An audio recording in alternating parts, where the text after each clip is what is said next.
Oi, gente, eu sou a Júlia Lucy, ela é a Letícia, coordenadora da rede Marieta de restaurantes. Infelizmente, a conversa hoje não é uma conversa feliz, né? Porque a gente vai falar agora de um pouco dos prejuízos que essa greve trouxe para a cadeia produtiva, né? Tanto para a indústria como para a área de serviços.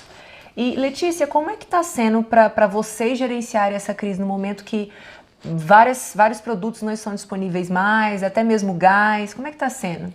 Foi muito difícil essa semana, a gente teve muita dificuldade com o transporte dos funcionários, muita gente se atrasando, se prejudicando por causa disso, tendo que esperar muito tempo para poder trabalhar. Produtos que faltaram, faltou gás, faltou laranja. Nossa, faltou gás. Como é que você fez com a falta de gás?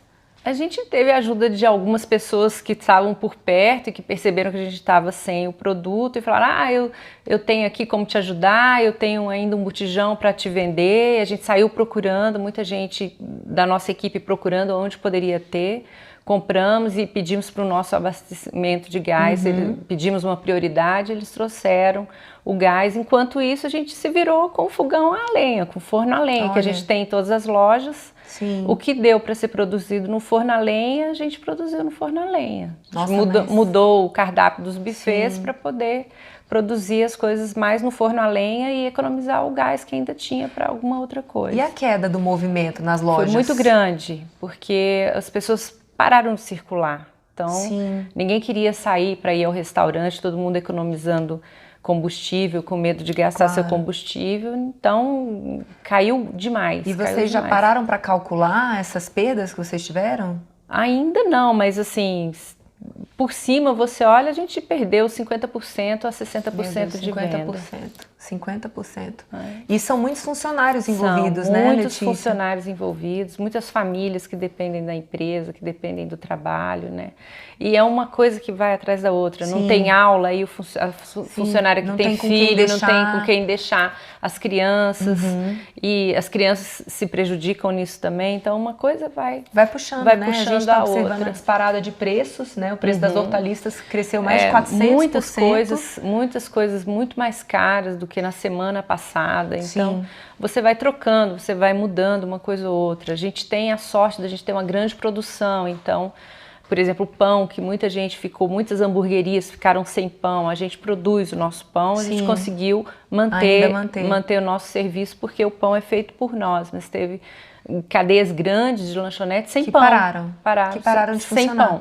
Porque o pão viria de São Paulo, um pão especial. Né? E aí não tinham. Como a gente tem a nossa própria padaria, a gente conseguiu. Muitos dos nossos produtos a gente conseguiu manter por isso, porque somos nós que produzimos. Mas também tem um limite, né? Porque se acabar o suprimento, vocês não vão conseguir produzir. E na mesa das famílias, como é que acontece, né? Principalmente as famílias mais pobres, né? Com esse aumento de preço, penaliza sempre os mais pobres, são os mais penalizados, né? E eu já estava dando uma estudada sobre o assunto. A previsão de crescimento do PIB, que antes inicialmente era de 4%, agora já recuou para 2%. Então realmente é um prejuízo nacional e muito grande. Os setores ainda estão calculando os prejuízos, já passou de bilhões e bilhões. E a gente está vendo agora uma situação complicada, né? Que muitos caminhoneiros gostariam de voltar a trabalhar, mas não estão conseguindo voltar a trabalhar porque são reféns de uma situação.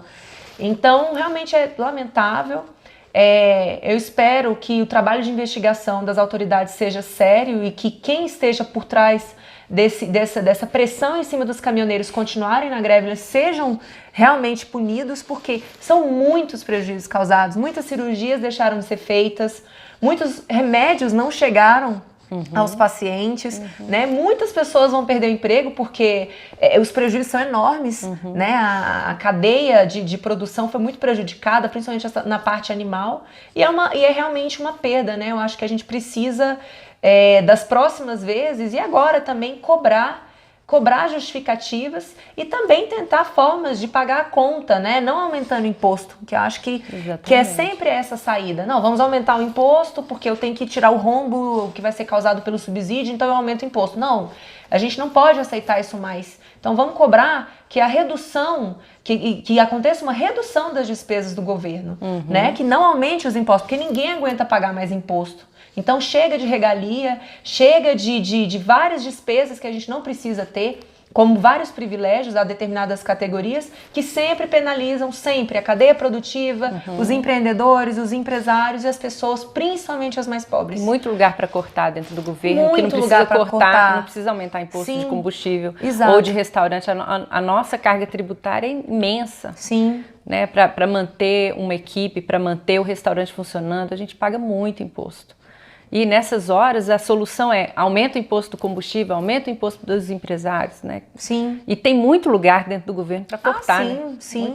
Então é muita coisa. Eu acho que a população brasileira precisa entender que ela está pagando uma conta, a gente paga, e que é uma decisão que a gente precisa tomar também. Não, eu não quero pagar mais, né? E não aceitar mais esse tipo de saída. Então, Letícia, vamos torcer para que volte, né, ao normal, porque senão mais pessoas vão ser prejudicadas. E eu desejo boa sorte para vocês, para retomarem as atividades, né, não serem mais prejudicados. E vamos acompanhar essa crise, as consequências dessa crise e investigar também a fundo o que está acontecendo. Obrigada. Obrigada. Obrigada.